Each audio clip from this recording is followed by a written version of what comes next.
हिमाचल प्रदेश के लाहौल स्पीति घाटी में लगातार हो रही बारिश और बाढ़ ने किसानों की कमर तोड़ दी है। इस प्राकृतिक आपदा ने न केवल लोगों के जनजीवन को प्रभावित किया है, बल्कि यहाँ के किसानों की मेहनत की कमाई भी पूरी तरह से बर्बाद कर दी है।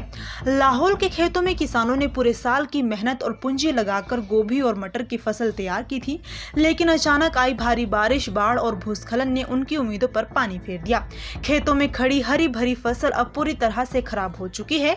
गोभी और मटर की फसल खेतों में ही सड़ रही है, जिसे किसान अपनी आंखों के सामने बर्बाद होते देखने को मजबूर है।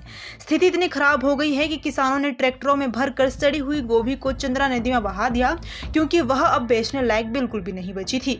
किसानों के सामने स्थिति किसी त्रासदी से कम नहीं। जिन खेतों से वे अपने परिवार का पेट पालने और बच्चों की पढ़ाई का खर्चा निकालने की उम्मीद लगाए बैठे थे, वही खेत अब उनके लिए गहरे संकट का कारण बन गए हैं। बारिश और बाढ़ से हुई बर्बादी ने किसानों को पूरी तरह से कर्ज और आर्थिक तंगी के बोझ तले दबा दिया है। कई किसान अब इस चिंता में डूबे हैं कि आने वाले सर्दियों के मौसम में परिवार का गुजारा कैसे होगा। कुछ किसान इतने मजबूर हो गए हैं कि वे 6 महीनों के लिए जरूरी राशन तक नहीं जुटा पा रहे हैं। वहीं कई किसान अपने बच्चों की स्कूल फीस को लेकर परेशान हैं, तो कुछ बैंक से लिए गए किसान क्रेडिट कार्ड लोन की अदायगी को लेकर तनाव में हैं।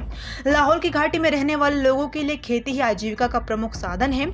यहाँ की कठोर जलवायु और सीमित संसाधनों के बीच किसान दिन रात मेहनत करके फसल उगाते हैं, लेकिन जब प्राकृतिक आपदा इस तरह मेहनत पर पानी फेर देती है तो उनकी हालत बेदयनीय हो जाती है।